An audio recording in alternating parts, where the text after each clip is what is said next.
Mayor Neighbor Woburn wishes to acknowledge that this event takes place in the ancestral homeland of Massachusetts, Pawtucket, and past and present.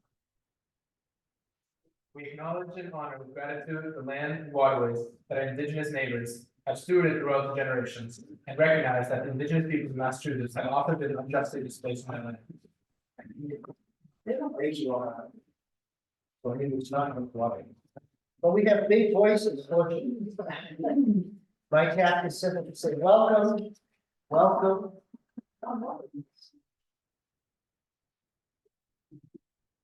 Tonight we want to say shalom, salam, peace. My name is Chris Mayo, and I'm the Executive Director of EnjoinGood Woburn. On behalf of our board of directors, organizers, and volunteers, we are delighted to host this evening's program. Before we begin, I would just like to say a few important thank yous. First of all, thanks very much to our hosts, Mr. EnjoinGood and Megan Cass, our Assistant Library Director, and everyone here at the library. Their work here at the library is quickly transforming this institution into the cultural hub for the city of Woburn, and we are very grateful for this support. We have been blessed by our principal event sponsors, the Boston Workers Circle Center for Jewish Culture and Social Justice, and the Islamic Council of New England, and of course, the countless peacemakers throughout our community. We want to say thank you very much. And we are honored and grateful to welcome our extraordinary guest panelists this evening, who are among our community's most dedicated voices for peace and justice for the people of Israel and Palestine. And finally, and she may get a little mad at me for the only last thing to do is now I get to introduce our moderator. Reverend Annie Gonzalez is a Unitarian Universalist minister, community organizer, mom, and board game enthusiast. She lives in Malden with 3 housemates, 2 of whom are also UU ministers, and her child, Moira. She has served as the Minister of Faith Development for First Parish in Bedford since 2018. Annie organizes with the Boston Immigration Justice Network and has also been part of the Boston Interfaith Ceasefire Coalition since it was formed in November of 2023. Annie is a lifelong UU from the Midwest and has lived in 7 states, so she has been involved in 10 UU congregations. Take it away.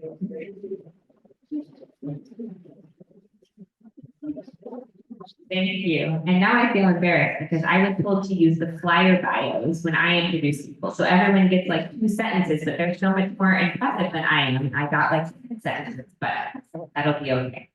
The first person I want to call out to start us off and to, kind of ground us in the significance of why we are here is Ms. Asima Silva, who is the co-founder of EnjoinGood, as well as the host of Perspectives with Asima Silva, which is a radio and talk show. She's a Muslim and a mom and someone who has done a lot of activism around interfaith issues. And so I welcome her to read a powerful poem to set the tone of our discussion this evening.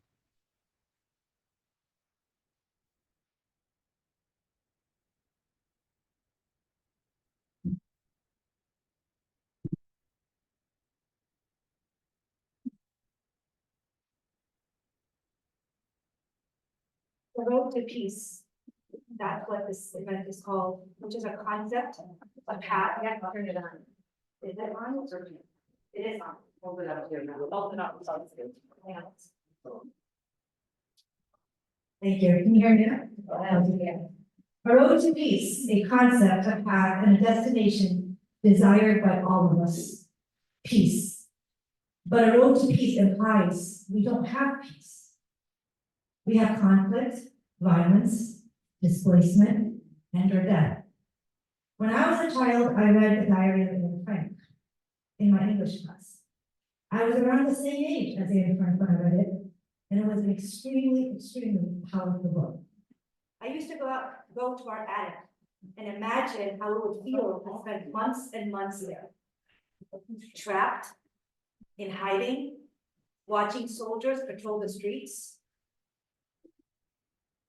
terrified when soldiers would stop by and search the house, living in constant fear. I did not sleep for months. I, like many others, asked myself, how did this happen? How could people have let this happen? I was convinced that the reason why we read this book was that my generation would not let this happen again. But unfortunately, history is repeating itself. That no one, especially a child, should live in hiding, live in fear, stripped from their house, friends, family. For what? For being a different religion, born into a specific family or place? Unfortunately, history is repeating itself. We are all witnesses. I can state the horrific numbers. More than 15,000 children, more than 36,000 innocent lives. But let's be honest, what does that really mean to you? Does it make a difference when you hear 14,500 versus 15,000? For me, more than 0 innocent lives lost, especially children, is way too much, regardless of which side.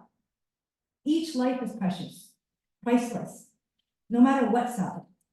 Citing numbers can diminish the value of each life, turning into a statistic or just a number.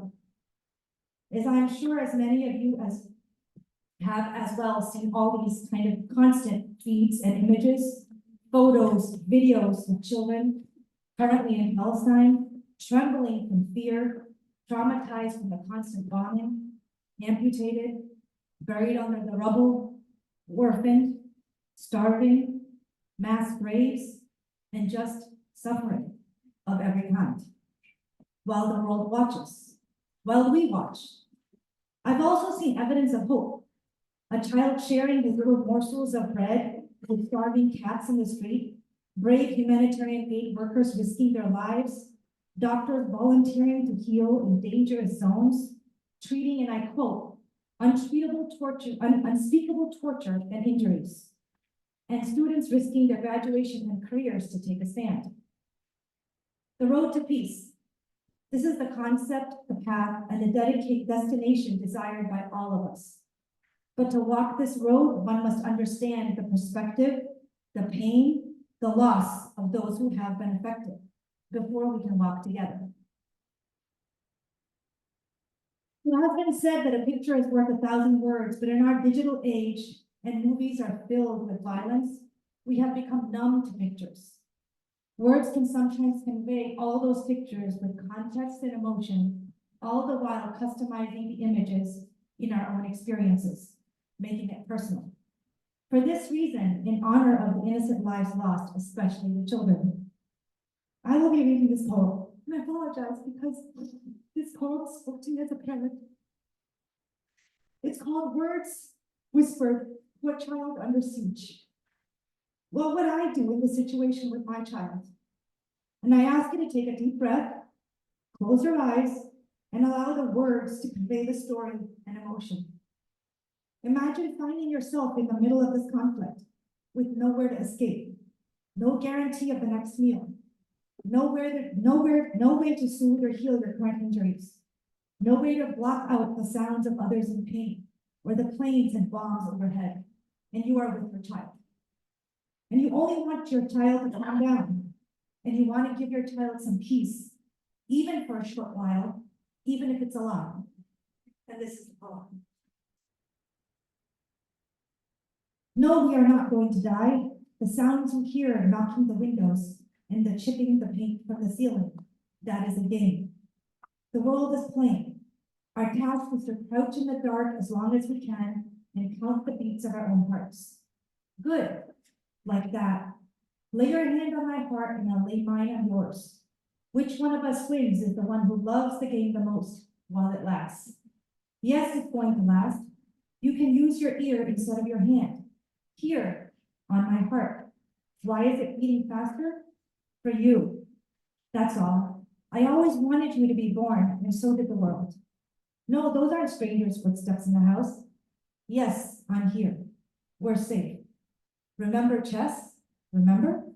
Hide and seek? The song your mother sang? Let's sing that one. She's still with us, yes. But you have to sing without making a sound. She'd like that. No, those aren't footsteps. Sing. Sing louder. Those aren't footsteps. Let me show you how I cried when you were born. Those aren't footsteps. Those aren't sirens. Those aren't flames. Close your eyes, like chess, like hide and seek. When the game is done, you get another life.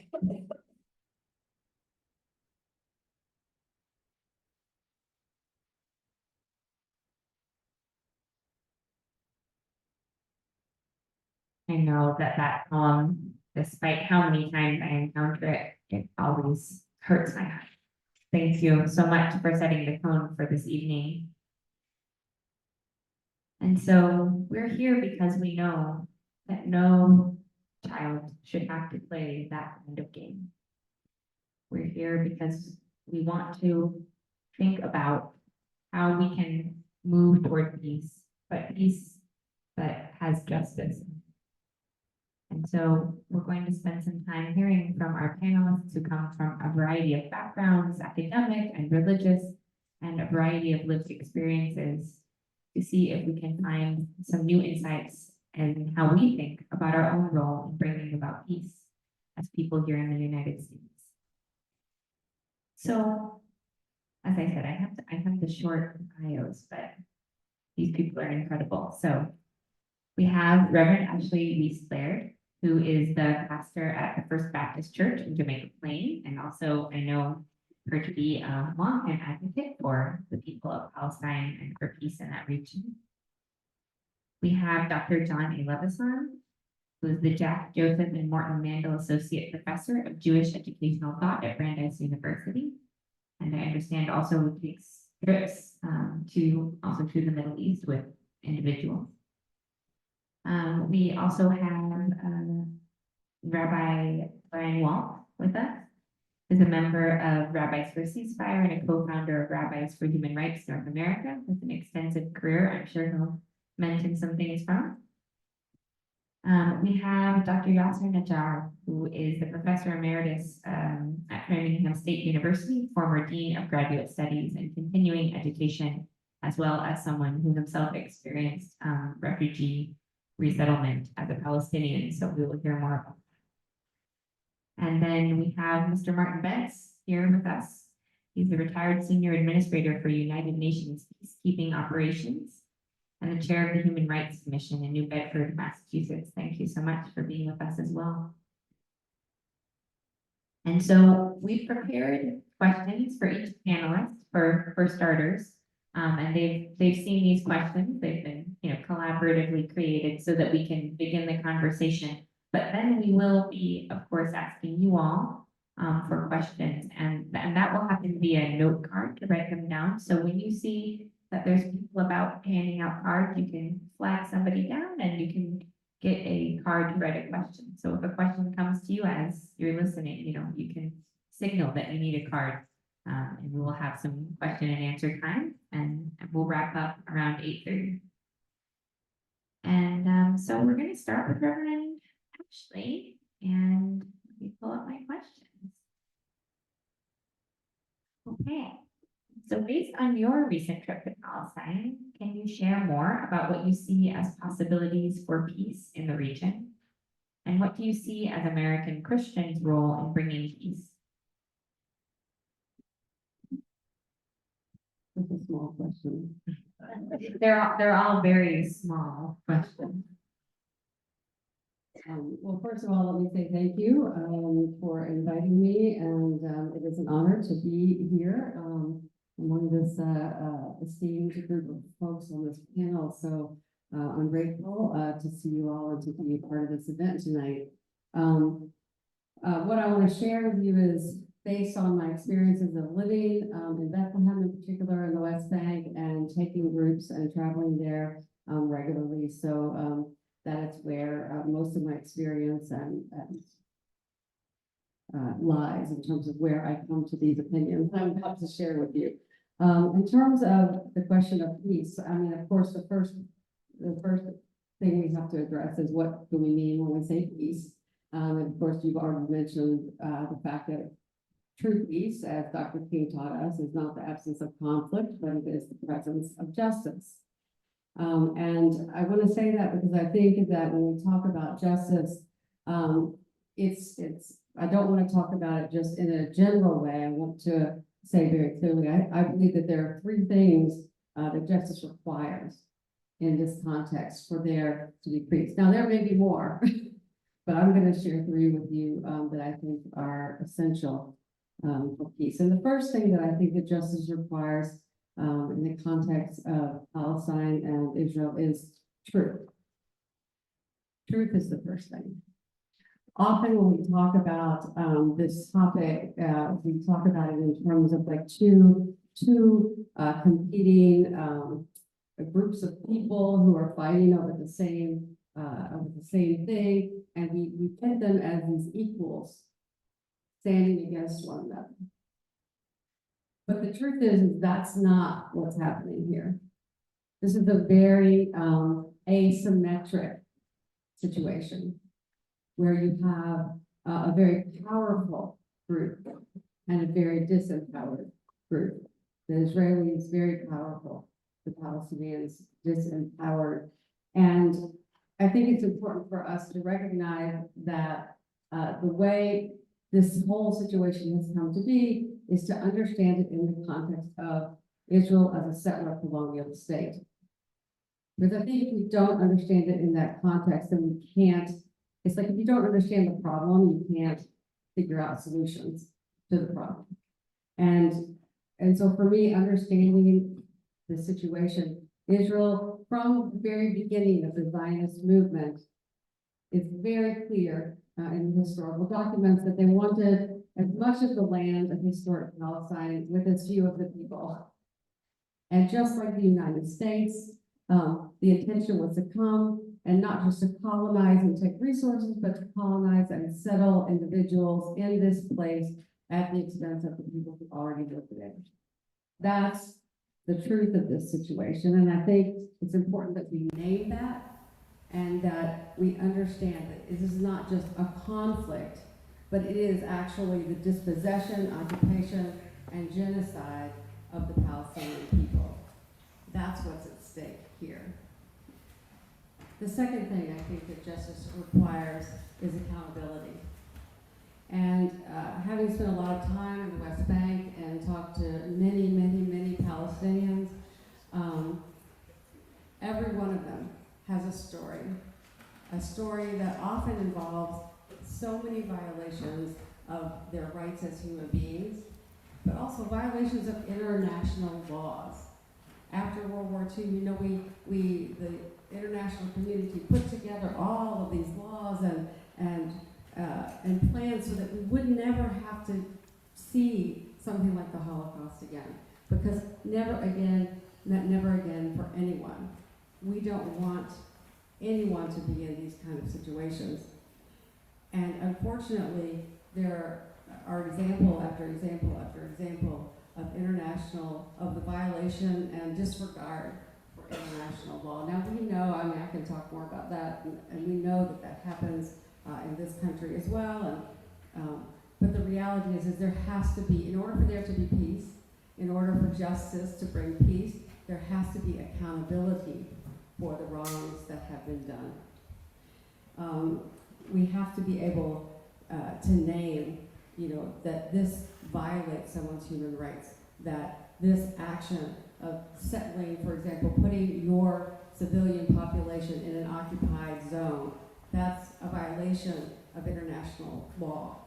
Why? Because it makes it a lot harder to solve this problem, right? It makes it much more difficult. And it's a violation of the rights of the people who have been occupied to come to a solution that might actually one day benefit them. It sets it up for failure. And so there has to be accountability. And then the third piece that I think has to happen before we can have a true peace are some kind of reparations.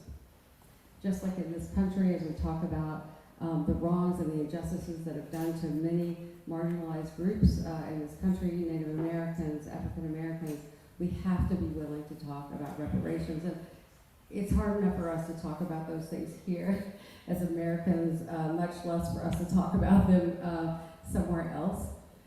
But I think that it's an important parallel conversation that we need to be looking into And I think those reparations have to begin with the right of return for Palestinian refugees. The 750,000 Palestinians who were made refugees in 1948 and all of their descendants, they need to have the right to be able to return to their homeland. There needs to be some kind of either return of land or compensation for land or new land or some way of working out a true recompense for what the loss that they experienced. And then I think it's going to have to be some kind of, there has to be a freedom for Palestinian people. There has to be a freedom to self-determination, to equality, equity.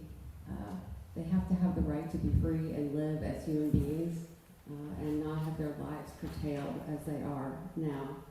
I think. And I'm so sorry to interrupt you, but I'm keeping time. I should have given you the 1 minute signal a bit ago, but I'll do better for everyone else. I'll give you a 1 minute signal. But yes, but yeah, because Can I say like 2 more sentences? Okay. Since I'm going to get there. So for American Christians, to really address this here and what can American Christians do, I think American Christians, just like Americans of other faiths, we need to address our government that has been supporting and complicit in letting this situation continue for all of these 76 years, and certainly now with what's happening in Gaza, we need to be able to speak out against that. And secondly, I think Christians in particular need to look at our theology and how we understand the biblical texts, what they mean, and we need to address that within our own communities so that we can separate out the real fight against anti-Semitism, which we have great responsibility for, and the need to stand up for the rights of every human being, particularly Palestinians. Thank you, Reverend Weist-Laird. And yes, I'll be a more fair timekeeper going forward. Yes. So Dr. Levisohn, you're up next.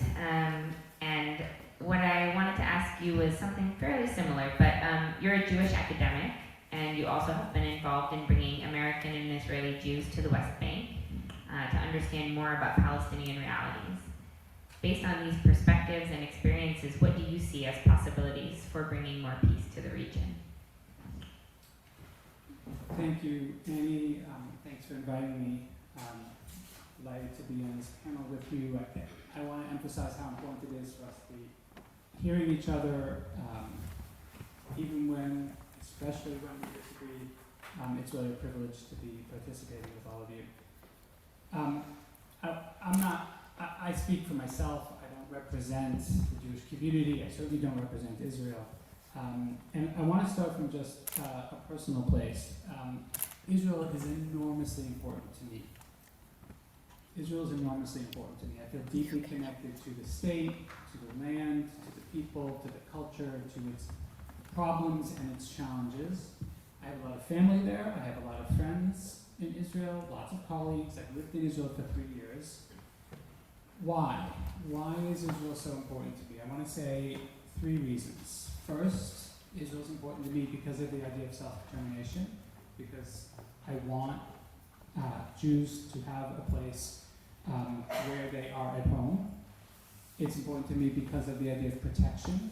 I want Jews to have a place where they are physically protected after a long history of oppression and expulsion and violence. And it's also important to me because of culture, which is to say, Israel is a location for a kind of rebirth of Jewish and Hebrew culture. I want exactly those 3 things for Palestinians. I want self-determination, I want protection, I want cultural vibrancy, cultural flourishing. I want a magic wand when I can just make all of those things happen. As you mentioned, I've been involved for about a decade with an organization called Encounter that brings Jews. For many years we're bringing American Jews. In more recent years we've also been bringing Israeli Jews to meet with Palestinians in the West Bank to understand the reality more deeply. The organization is called Encounter. We're not a peacemaking organization, and we're not a policy organization. We're very clear about about this. We're an educational organization. And we believe, our mission, we try and stay in our lane, we believe that Jews, both in the US and in Israel, need to understand the reality more deeply than they currently do. So that's why we have our mission. Lots of other organizations do lots of other good things, that's our focus. So in one sense, if you ask me how to bring peace, I'll say I have no idea.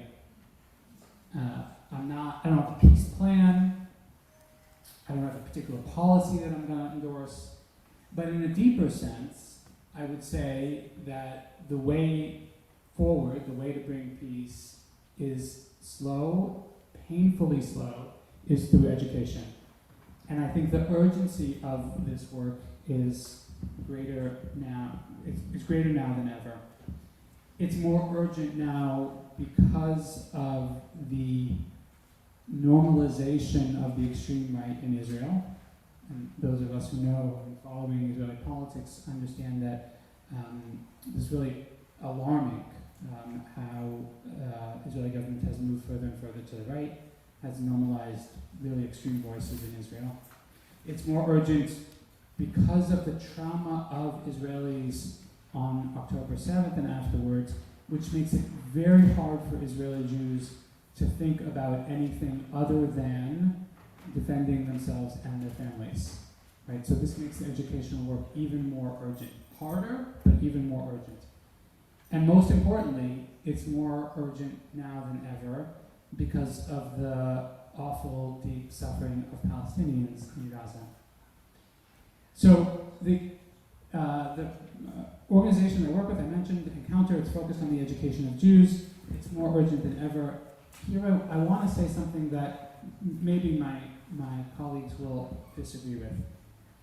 When I say that the urgency of the educational work is greater than ever, it's not just about helping American and Israeli Jews understand the Israeli-Palestinian reality. I think it's broader than that. I'm worried that for a lot of people on multiple sides of this conflict, there's a kind of fantasy or wishful thinking that happens. There's a fantasy among Jews that the Palestinians will just disappear, they'll just go away, or we can ignore the problem. And there's a fantasy among many that Israelis will just go away, or go back to Poland or to Germany or Morocco or Iraq. I'm worried about my Israeli friends who are peace activists, who feel like the left, the progressive West has abandoned them. I'm worried about Palestinian friends who work for coexistence, who get accused of normalization. Like, these are people who work for coexistence every day and they get accused of normalization and they get marginalized.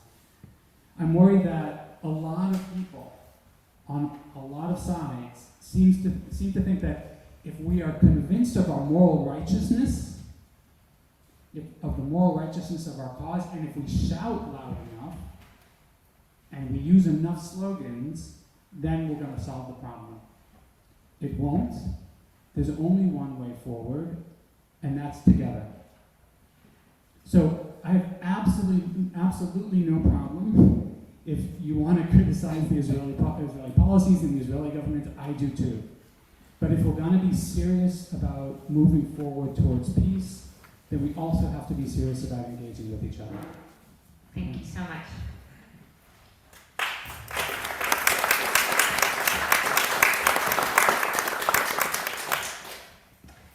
Okay, my next question is for Rabbi Brian Walt. And yours is simple. How do you understand a peaceful solution between Israelis and Palestinians? And for this test, Oh, yeah. Do you want to have the headset?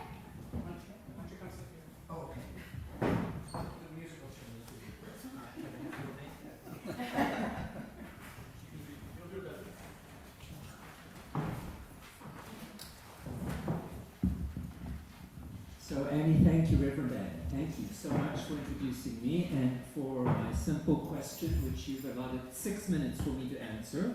How do you understand a peaceful solution between Israelis and Palestinians? So here goes. Point number one. I want to lay out a Jewish ethical perspective for what I'm about to say. B'Tselem Elohim, in the image of God, Judaism as a religious tradition rests on the idea that all human beings, regardless of ethnicity, religion, nationality, are created in the image of God, and they are all, every one of them, no matter what their religion, ethnicity, entitled to safety, to equality, to freedom and justice.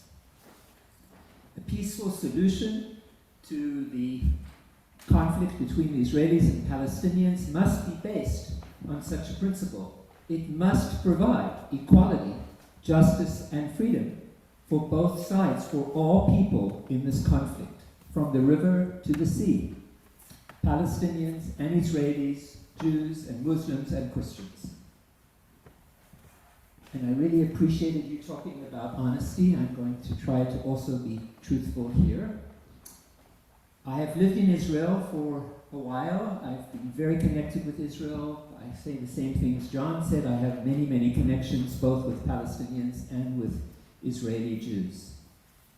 To tell the truth means that I must say as a rabbi that the cause of the violence that has killed so many Israelis and Palestinians over the past close to 100 years is that in 1948, the Zionist movement, with the support of Great Britain, created a Jewish state on the land where 1 million Palestinians lived for centuries. It is true that as Jews, we have a deep connection to that land, but we have a religious connection to that land, and Jews have always lived in the land, but never have we organized as a nation state to become a nation state until the advent of Zionism, and Zionism always has been a contentious issue among Jews. It is true that Jews in the United States adopted Zionism following 1967 war, especially we talk about the Zionization of the Jewish community, but there always was much debate within the Jewish community about Zionism.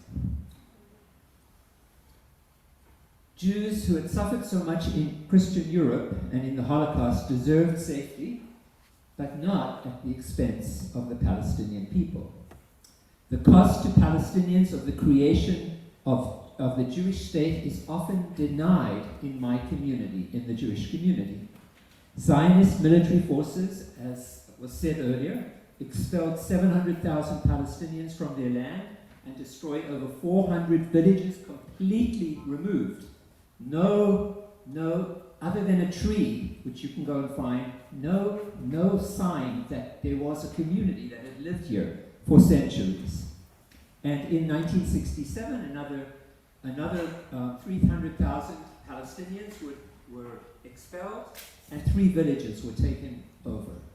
I grew up with Judaism and Zionism being one thing. I was taught Israelism. I was born into a deeply Jewish family, and I was taught about Zionism, and I was a very proud Zionist for much of my life. Israel, I never heard about the Nakba, but at age 17, I heard Ben Gurion himself tell me and a whole audience like this in here tonight of counselors in Habonim Zionist youth movement when I was 17 years old, that when asked by another counselor whether Palestinians had been expelled, he said not one Palestinian was expelled. It's a complete lie. The Arab leaders encouraged the Palestinians to come fight against the Jews, and then they would get both their own home and the Jews' home. They would get 2 homes. They promised them 2 homes. This is a standard lie that is shared by the propaganda machine of Israel, and it's taught to Jews over and over and over again, such that children now, not children, younger people who are in college right now, have no way of dealing with Jewish children, Jewish students often have no way of dealing with the charge about the Nakba because they've been told all their lives that such a thing never happened. It didn't end, number 4 is, it didn't end in 1948. In 1967 they expelled some more, and it is built into the structure of Israeli society by systemic and structural discrimination against Palestinians and basic benefits available to Jewish immigrants and to the Jewish citizens of Israel. 17, I also made aliyah to Israel. I immigrated to Israel as a person intending to live there for my life. Clearly, that didn't happen, but it happened for a while. I lost my train of thought, I'm sorry. And I was also born in South Africa.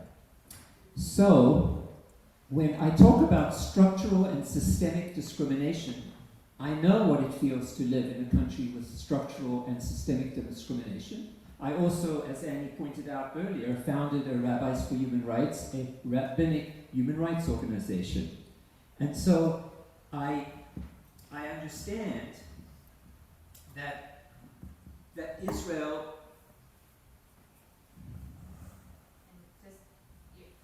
Sorry? And we're coming to the end of your time, just to let you know. I know Yes, 6 minutes flies by. Okay, so that I went to Israel at 17 and I left, but Israel has been a country that has created systemic discrimination, and in 2021, Bentz, the human rights organization in Israel that I admired greatly and worked with a lot, actually issued a report on the fact that there's Jewish supremacy from the river to the sea. There were 3 different ways that Israelis discriminate against Palestinians. It's different in Gaza, it's different in the West Bank, and it's different within 1948 or Israel proper. But in each place, what is clear is Palestinians are on the bottom and Jews have more rights. That's what's common. There's Jewish supremacy throughout. So I believe that there is an answer to this solution to this problem, which is either to create a confederation, a 2-state solution, or a 1-state solution, or a confederation. But I don't really think the question of states is, the number of states is really the issue. The issue is, will there be equality, justice, and freedom for all the people in that land? Thank you. Thank you so much.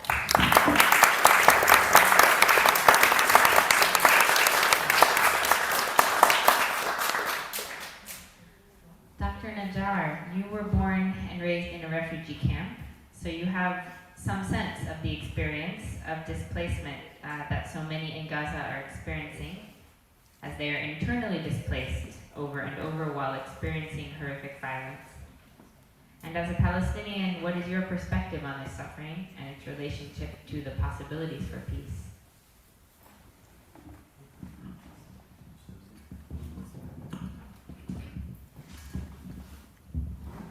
Thank you so much for inviting me and the rest of the panelists. The title, The Road to Peace. If we can have too many people like all of the speakers, I think we can have really a real hope for peace. However, our future, even our past, current, has been controlled by an outsider people for that piece of land. Has been controlled by the European governments, and now it is controlled by the European government, the American government, the Arab governments, and governments all over. And governments do not listen to honest advisors like the people in this panel. They bring an advisor who will tell them, who will encourage them to be more aligned with the military industry, with the media propaganda, with the multinational companies. So I'm glad I'm talking to human in front of me, to people who appreciate the truth. We started with the word truth. And the word truth, I heard it from the previous 3 speakers. There is a piece of land founded by our Creator, has been populated, never was empty. Did the Israelites live there? Yes.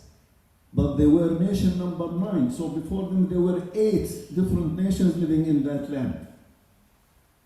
In the year 2600 BC, the Canaanites.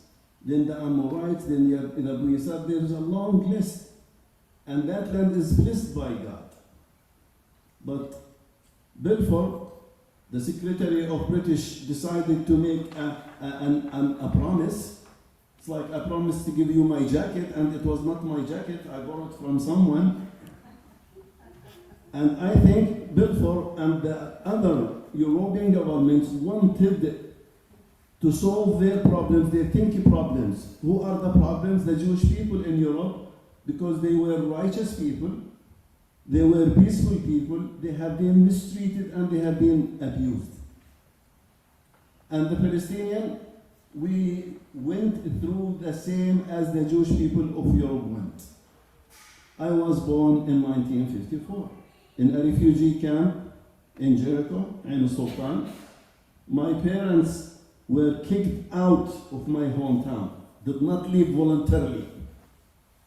And you know, a couple of weeks ago we talked about the Lemon Tree book, and a wonderful Israeli woman, Dalia Ashkenazi, said they taught her when she was in her kindergarten that, oh no, those coward Arabs, they left their land voluntarily. And they were backward, so we came here to re-institute the great state of Israel. So education, as John mentioned, when education is taught wrongly from kindergarten, from both sides, that is really create hatred. So I opened my eyes in a refugee camp in Amman because, you know, my parents decided to leave Jericho to Amman because they couldn't find a job there. So I remember my life in a refugee camp. It can be summarized miserably, like the life of the Jewish people in the ghettos of Eastern Europe. Period. Mistreated even by Arab regimes. And when you hear about 1948, the Arabs attacked Israel, and 1967 the same thing. Who are those Arabs? You know, the head of the Arab army was a British officer. The king of Eastern Jordan had an agreement with Ben Gurion before 1948 to split that land. So we have been paying a price. Do I have a hope for peace? Yes. And there are a number of points. If we think we can work on it.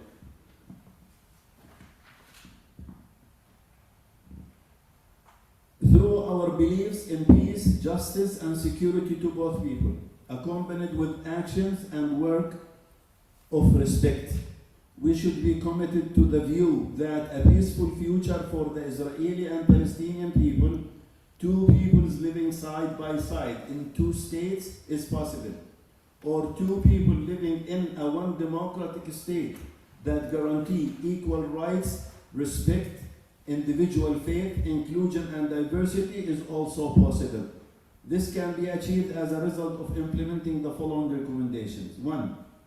When each side reaches the same conclusion, it is not possible to get rid of any of the two sides.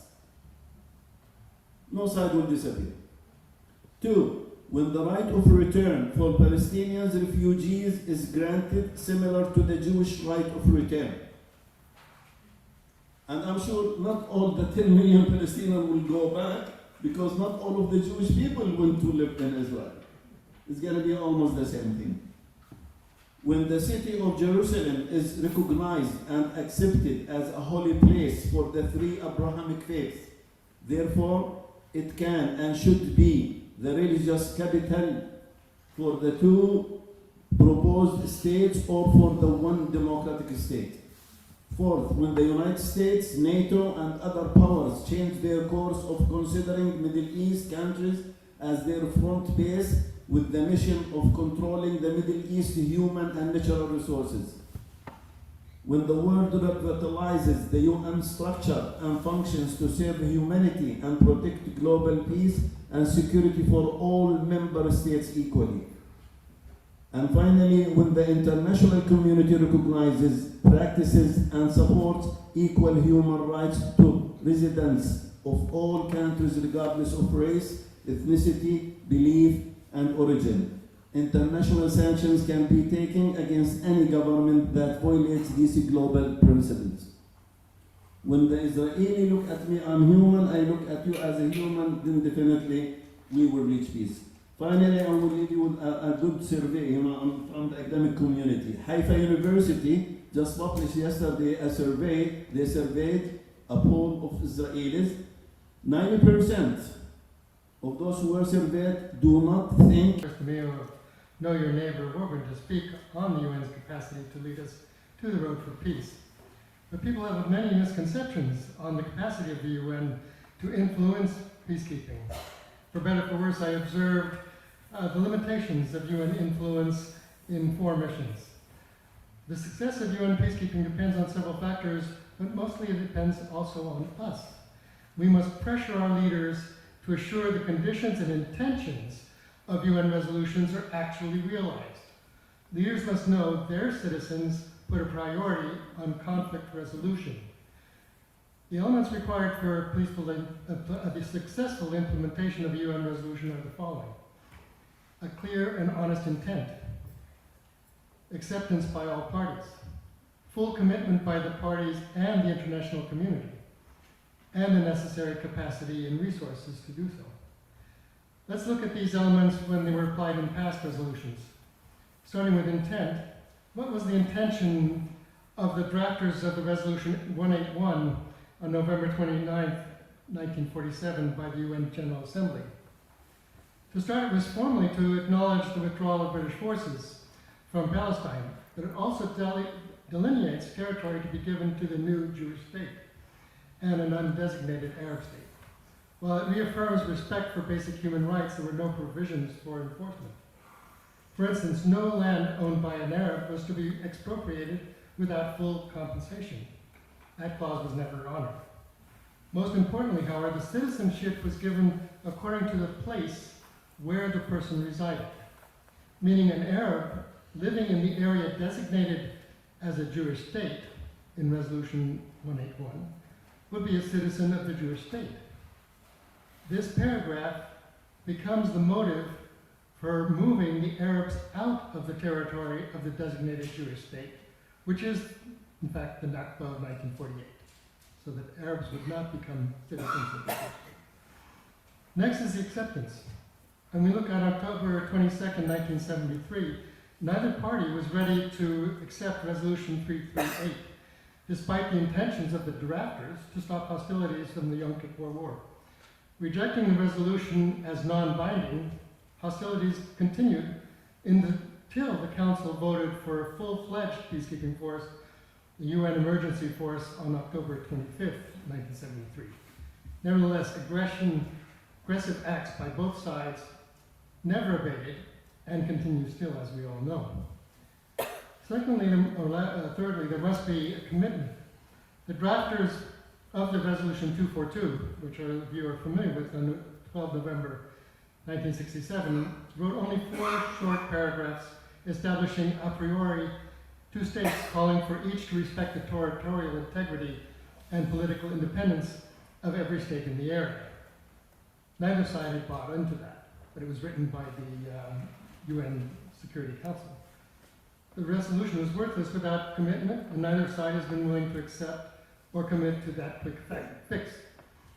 Incidentally, that particular Resolution 242 affirms the necessity of achieving a just settlement for the refugee problem. And ironically, 57 years later, today, June 20th, is World Refugee Day. The necessary capacity and resources are equally essential to the success of the mission, which means providing necessary resources to supplement the capacity or lack thereof of the parties to the conflict.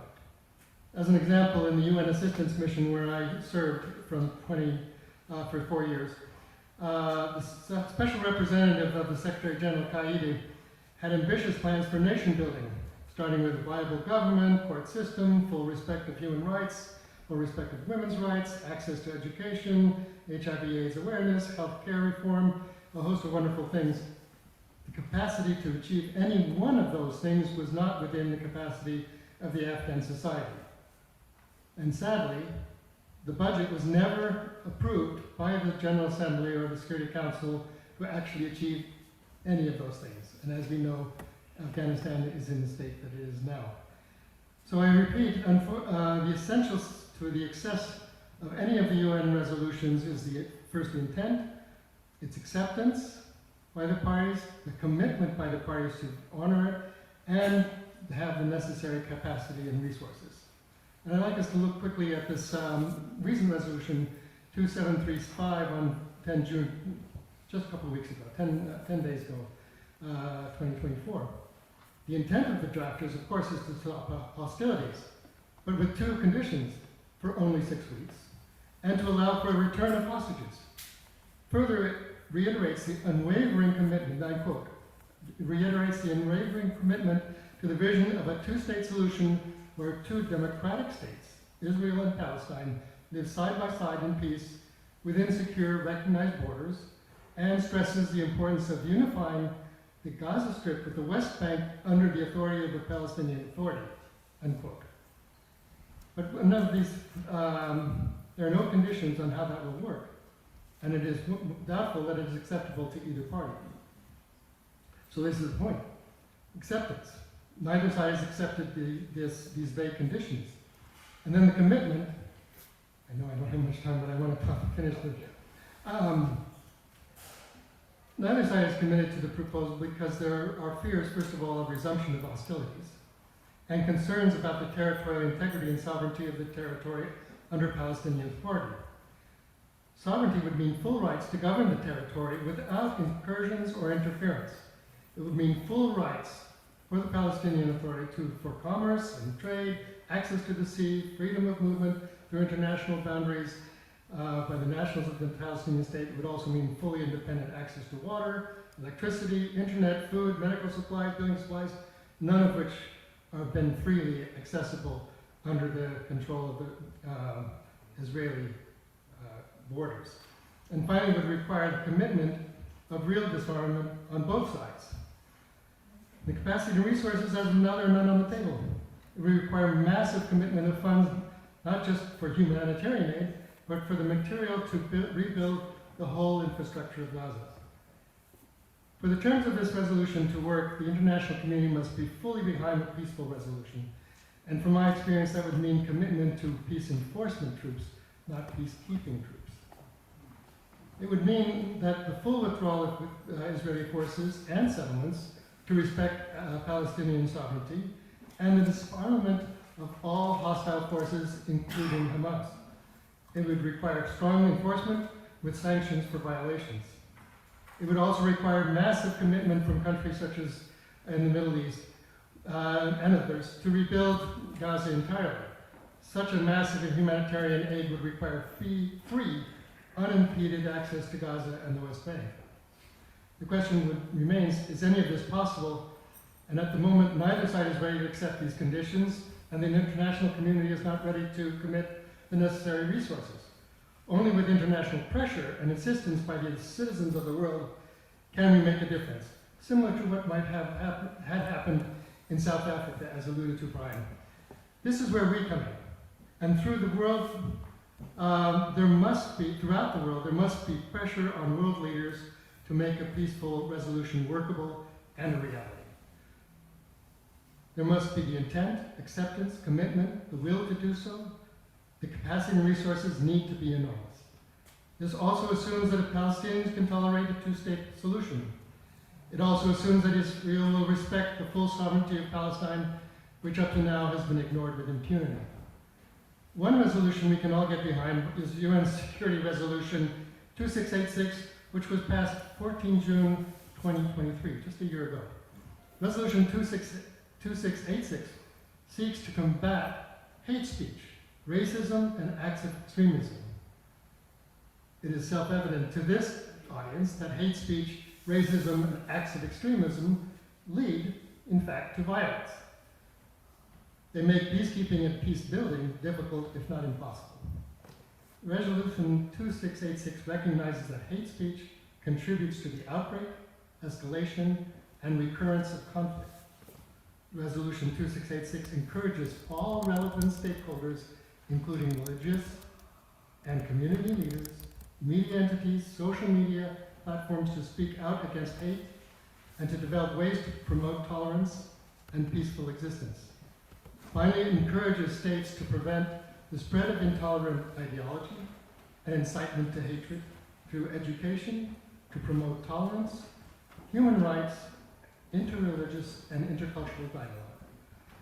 In keeping with Resolution 2686, I believe this forum is doing just that. And I applaud all my colleagues on this forum. We need to keep reaching out to each other, but most important, we must constantly remind those in power on all sides that we condemn hate speech, the incitement of violence, and we want to just say that, just one sentence. We want to see real peace in Palestine, Middle East, and elsewhere through honest intentions, clear, acceptable terms, sincere commitment, and real capacity with fully funded resources.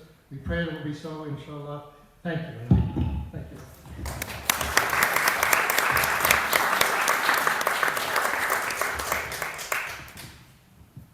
Thank you, and I know you've been all given an absolutely impossible task to answer these giant questions in 6 minutes, and you're all incredible for even attempting it. So thank you so much.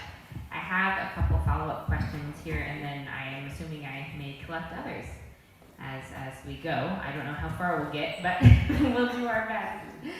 So I have a question that is for Rabbi Brian, but also would love to hear from you as well, Dr. Levisohn. There is a divide in the Jewish community that we can see in protests.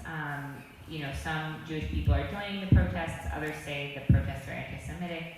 So I'm curious how you address this divide, and what do you see as the American Jewish community's role in bringing these parts of the Jewish community together and in bringing peace?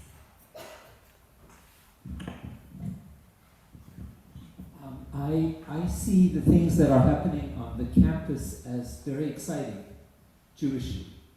I see on the campuses Jews who are taking on serious Jewish commitments and have combined that Jewish commitment with a deep and abiding commitment to justice for the Palestinian people. That is something that has never happened before, and that's something that's very hopeful about the changes in the Jewish community. I also have seen on the campuses, I went to a campus during Passover where a bunch of rabbinical students celebrated a whole Passover Seder in the midst of an encampment of Palestinians on the campus. So I see that as actually a great blessing for the future, because the young Jews that are, some of whom are not aligned with Zionism, they may be anti-Zionist, but they're deeply Jewish, and they deeply want there to be an assurance and a guarantee of full rights for Palestinians. So. Thank you. And Dr. Levisohn?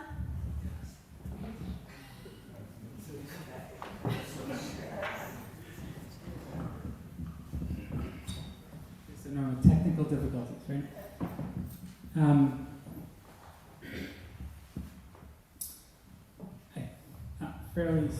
fairly sure that I am that we disagree. I'm less hopeful than you are.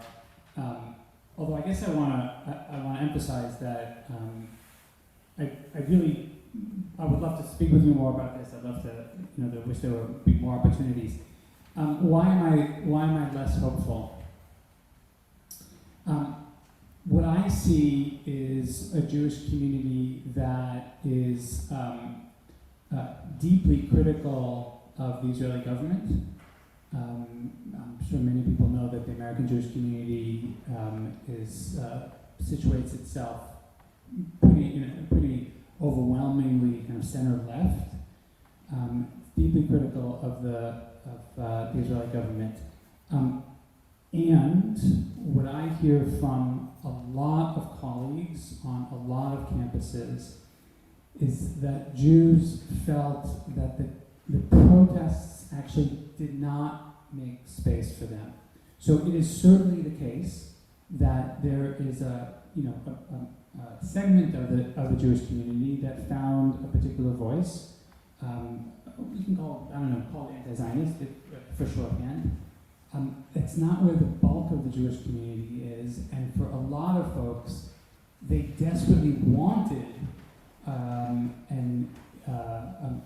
a broader tent, and they found it, and they found those protests to be unwelcoming. We do have some data in this. I'm not going to start quoting the social science, but I'm just kind of sharing that perspective as part of the reality. I'll say one more thing about the protests, which is why, for me, it was hard to watch.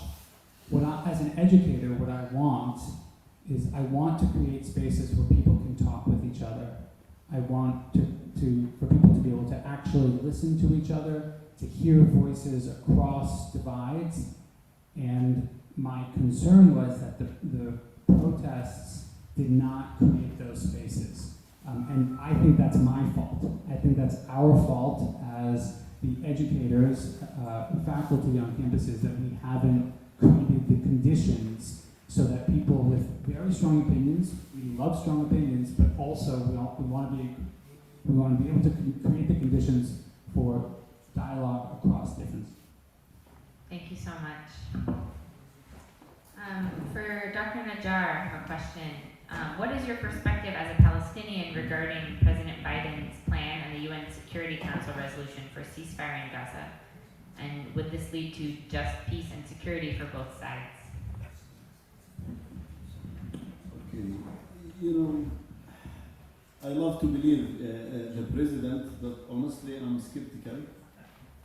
The reason because according to him, he is presenting a major outline of a peaceful plan that was submitted to him by Netanyahu, by the Israeli government.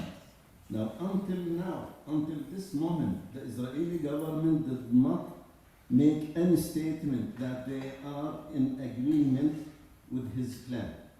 In contrary, Netanyahu, in my opinion, he humiliated President Biden by telling him, no, I did not submit that, or it has been modified. Now, if I look at the plan, the general, I think as a human being, as a Palestinian, I would say the general outline of the plan, positive, except missing 2 points. Number one is a permanent ceasefire. That is very important. But to talk about stage 1 for 6 weeks, hold the fighting the war, and after the hostages are released, which I hope they should be released, all the Israeli hostages and all of the Palestinian hostages, both sides. And actually, if I would criticize the Palestinian resistance by, I hope they did not take any women or elderly or children as hostages. I hope they kept it just fighting with military. So a permanent ceasefire is needed in order to stop the killing from both sides. As a matter of fact, the Israelis are also losing a large number of lives. The government are not publishing the reality of what they have been facing. They told their people, it's going to take 2 weeks. It's been now, we entered the 9th month, and the resistance still there, and they are still fighting. And yesterday, the spokesperson of the Israeli military said, it is impossible to get rid of Hamas, because Hamas, it's an ideology, and so on. So that is point number one. Point number two, lift the blockade out of Gaza.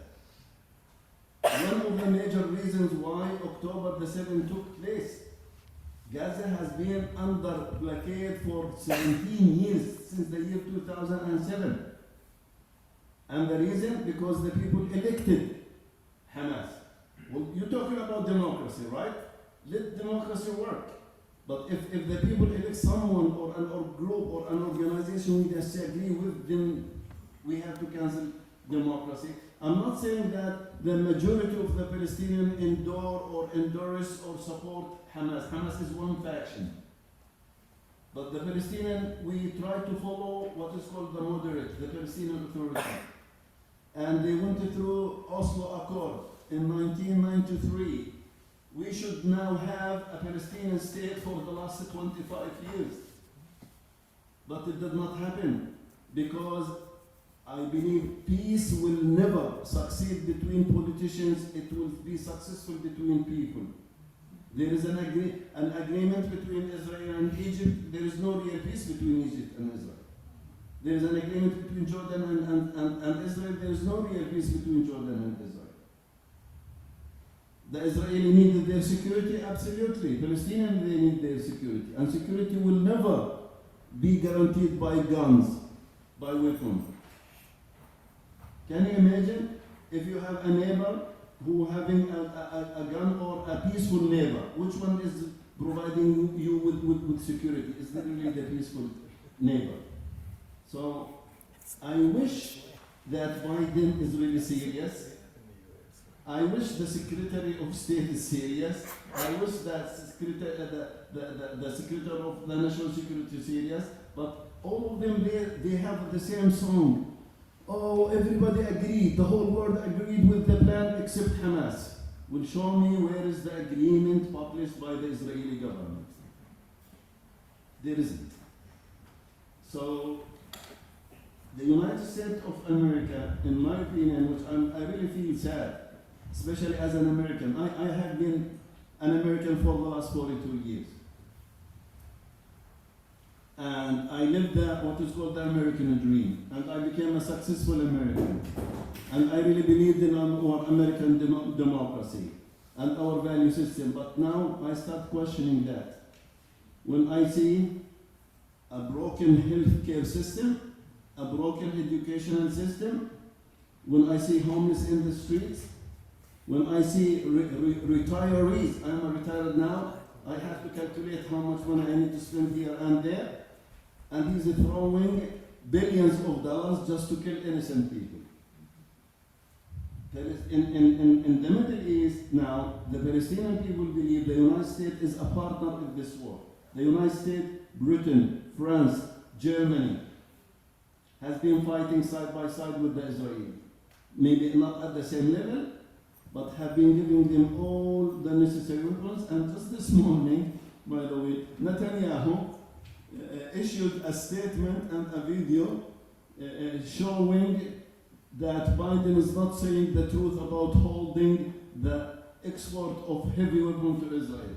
And now our administration is disappointed how Netanyahu is saying that. I will tell President Biden, wait till Netanyahu come and speak in the Congress, see what he's going to say. He's going to humiliate even the leadership of this country. So, is it worth it? What our leaders are doing? Are they really serving the interest of the United States?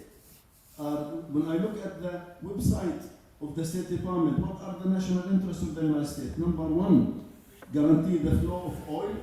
Number two, unlimited support for the security of Israel. Number three, support our allies government, friendly government, the Arab corrupted regimes. Then number four, human rights. That's just for beautification. How can you support human rights and you support dictators? Yeah, and I think we want to move from this, but thank you. It's a very, very important point about the United States and our interests. It's very important.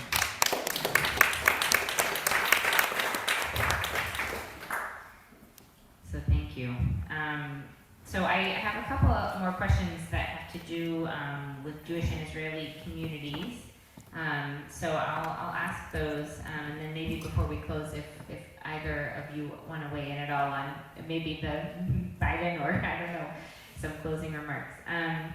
So one question I received says, how does a minority of Jewish activists move a majority of their Jewish brothers who fear sharing the land? So I am assuming that might be directed towards you, Rabbi, if you want to speak to that. It reads, how does a minority of Jewish activists move a majority of their Jewish brothers who fear sharing the land?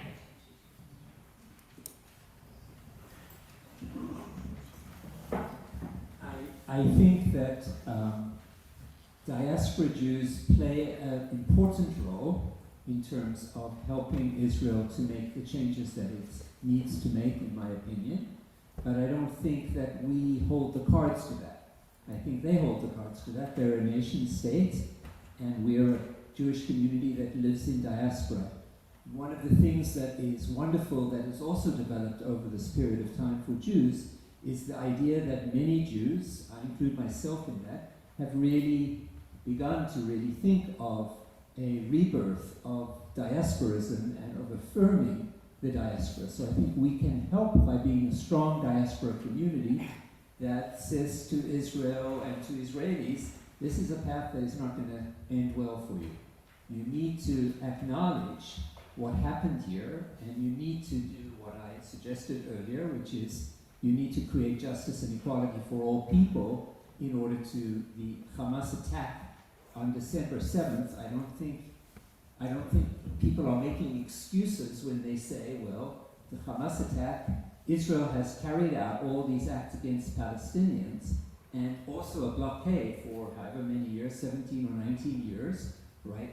It comes out of the injustice. The violence comes from the injustice. If you create justice, you won't have violence. You won't have violence in response because people will be secure. And I think that's something that we can share with Israelis. And the last point I'll make is there are Israelis who, it's a minority. It's definitely a minority in Israel. But Israel's also changing with time. And for instance, I belong to Rabbis for Ceasefire during the terrible, well, it still continues, denial of food to Palestinians and starvation. A group of us went to Israel to try to deliver food to one of the checkpoints in order to give the food to Palestinians as part of fulfilling the Pesach statement that all who are hungry come in and eat at the Seder. And we had Israelis who came with us, who are very brave, and who came and do this work in much braver ways than we were, much more courageous ways. So there are hopes for that as well. Thank you for sharing that. And do you want to speak to that too, Dr. Levisohn?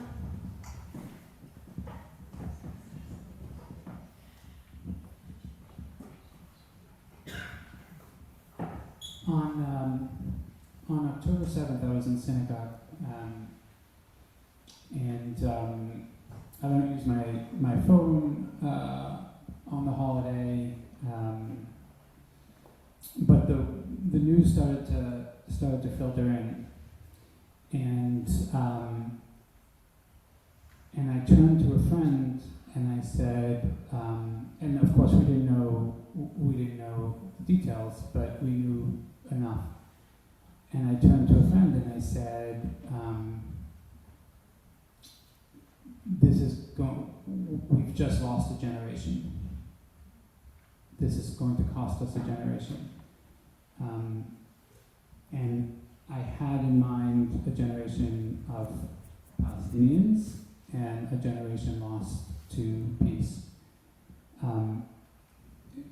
It's not because I'm so smart, right? Plenty of people understood that Israel would respond overwhelmingly, even before we knew the extent.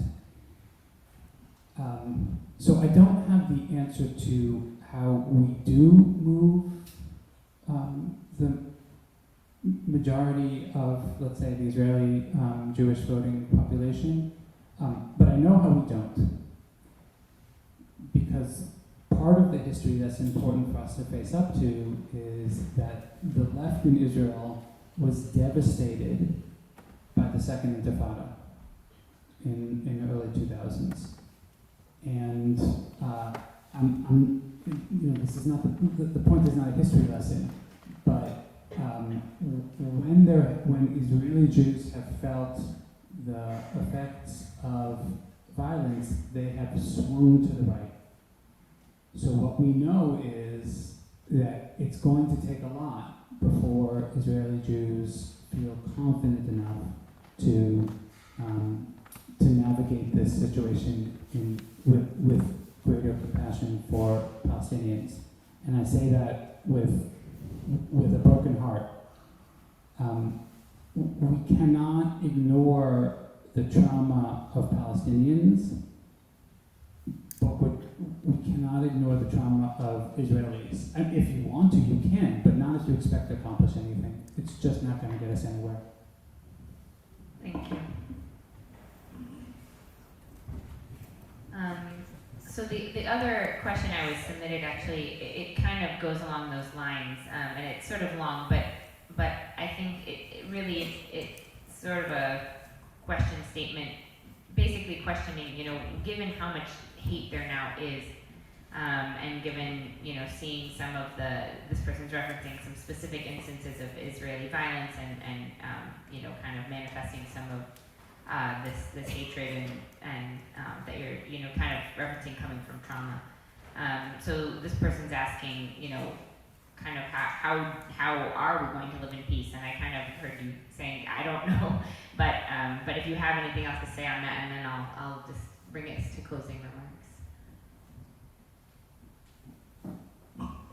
I'm happy to pass the mic along to folks who haven't spoken. Thank you. All right. So I guess in closing, I mean, if there's just, you've all shared so much, and I feel this has been very rich, and I've been learning a lot, and I've learned a lot here. It's been very moving. If there's any last statement, you know, you'd like to give the gathered folks, I just invite that from each of our people. Brief ones.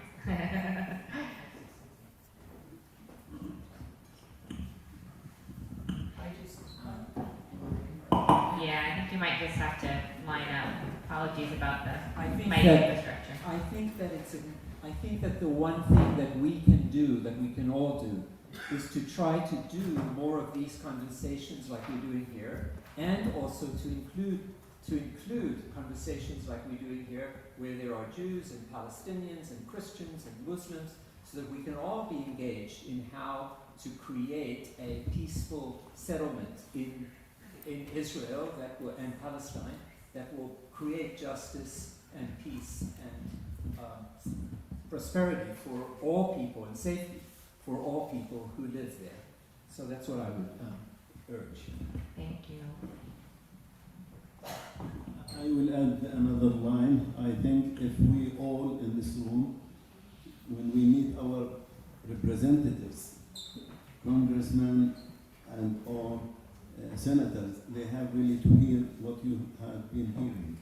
We have really to share the truth with them, and we have to encourage them to take really a good stance. We elected them to defend us, to defend America, and by the way, by defending America is by supporting peace and supporting respect to all humans. Definitely we need to advocate peace, security to Israelis as well as to Palestinians.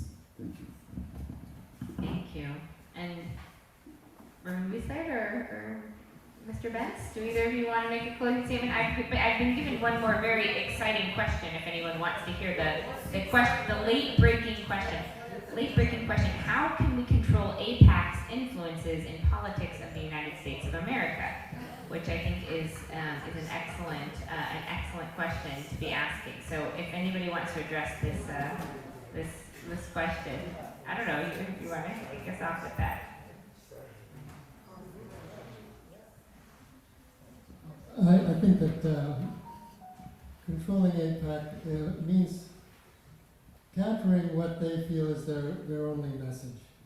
And I think that's what my message would be, is that we, in these kinds of forums, need to take this to heart, and as Dr. Najjar suggested, that we also have to talk to our representatives. I believe if enough people in the world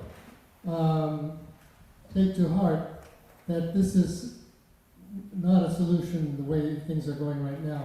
It's similar to, as Rabbi Brian said when he was in South Africa, he saw that there was an apartheid system, and that we were able to actually influence that through our own groundswell throughout the world. It was not just our communities, but the whole world got behind that this was not an appropriate way of governing people. And I think that we have to have the same sort of groundswell for the people in Israel and Palestine that they should see and respect each other as humans, as our Dr. Najjar has also said, and our other speakers. So thank you very much for this opportunity. Yeah, thank you.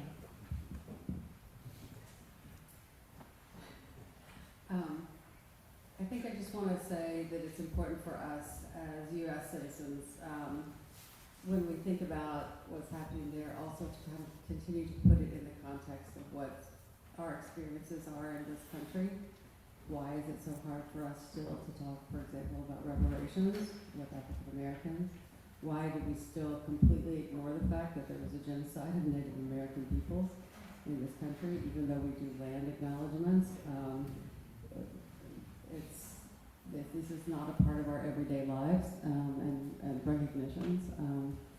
Because I think that as we come to terms with our own history, I think it will also aid us in coming to terms with the realities that we participate in around the world, but particularly how we support an apartheid system.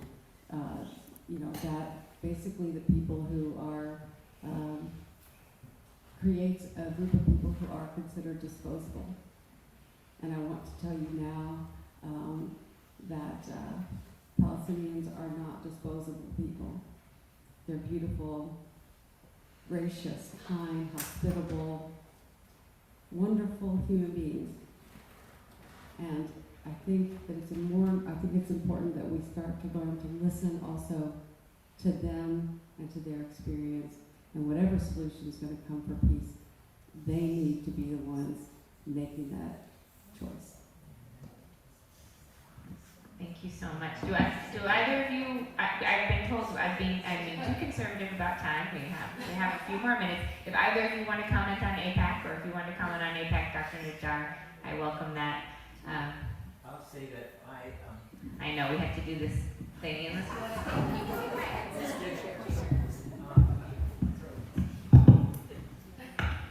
I think what is this way? Is that the way? Yes. So I happen to be part of Rabbis for Ceasefire, which is a group of 300 or more than 300 rabbis and rabbinical students who are calling for ceasefire. And one of the things that we've done is repeatedly gone to DC and met with our representatives and had the call that we come to them with dump AIPAC. And we do that as rabbis because we think that AIPAC doesn't speak to the best of Jewish tradition at all, that AIPAC is really leading, is distorting the democracy of America by spending tons of money targeting individuals who are very, very good representatives and trying to get them out of Congress because they don't support Israel the way they define it. So I think that it's a lot of work on our own Congress. The United States, and the other thing I want to say is the United States has created this situation where Israel acts with impunity. Israel has never been held accountable. From the time that I worked in Rabbis for Human Rights, when a Palestinian kid was killed or robbed or just brutalized, they would always say, well, we'll do an investigation. There's been no investigation in Israel, and if there is an investigation in Israel, it's not a fair investigation. There never has been such a thing. There never has been such a thing. And that we need to make sure that America doesn't just say, well, we're going to wait for the investigation into it. The investigation's a sham. It's just a sham.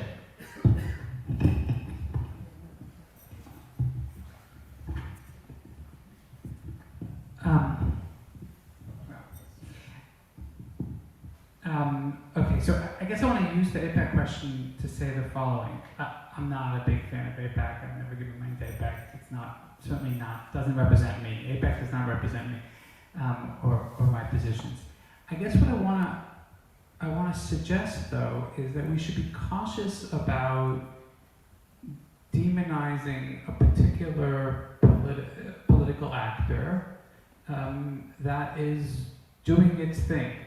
Do I agree with them? Absolutely not. Would I invite everybody to contribute time, money, energy to other things? Yes.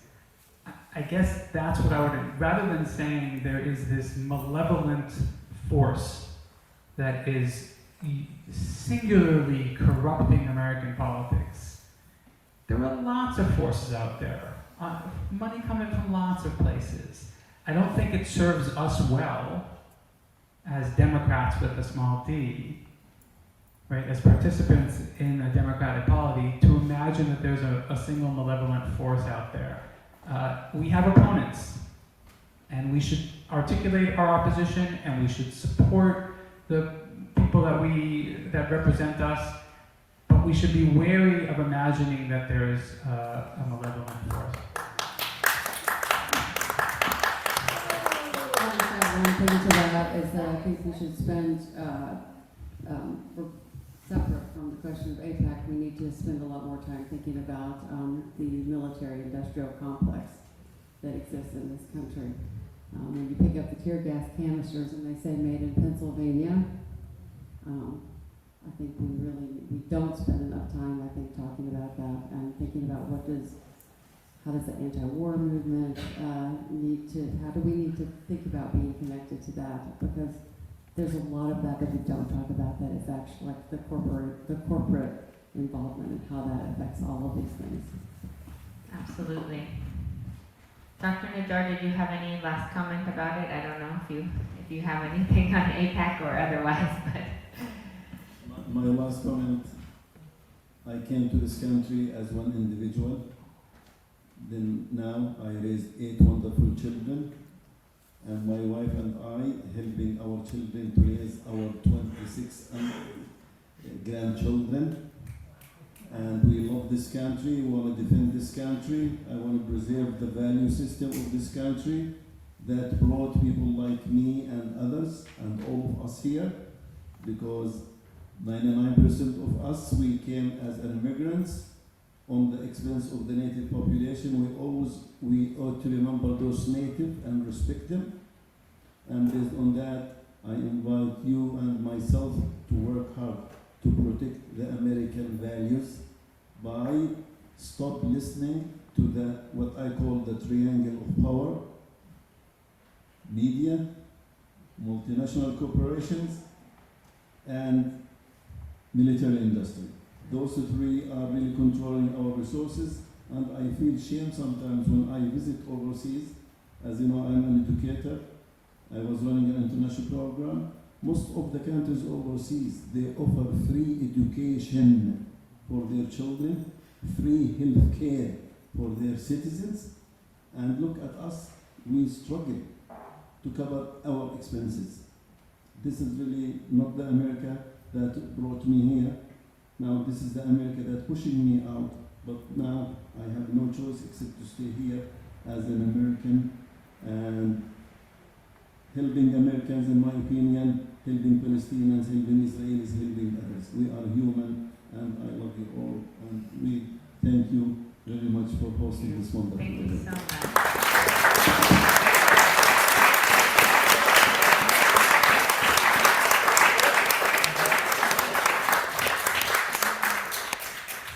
I'm deeply grateful that you all have taken the time to share your expertise and your lived experience, which I find so powerful that all of you bring. And so thank you so much for taking the time. I know it's not easy. And I know that we are, as you rightly named, we are talking about trauma, and that is a hard thing to do, especially when you feel personally impacted by it.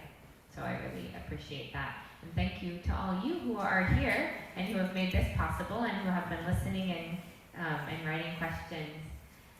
I think that some of the themes I heard that are sticking with me from you all is about acknowledging realities and histories and our own complicity as Americans, because I think most of us, I'm American, I think most of us are American, and I hear the importance of acknowledging roles that Western countries have played in creating horrific violence that doesn't impact us over here and really is costing so many people their lives and costing so much. And I also have heard from you all that there is a path to peace, and that the path to peace has to involve some type of education and restoration and some type of moving away from the systems that we're in now, the military force, and that's hopeful because it is easy to feel that there's no hope in this situation and in so many. You brought up some other good situations in the United States that often feel hopeless as well. But it is very hopeful for me to hear from you all and to hear you speak so powerfully about just the importance of dignity and safety for all people. And so I guess we'll leave with that we will keep on doing what we can do till there is dignity and safety for all people.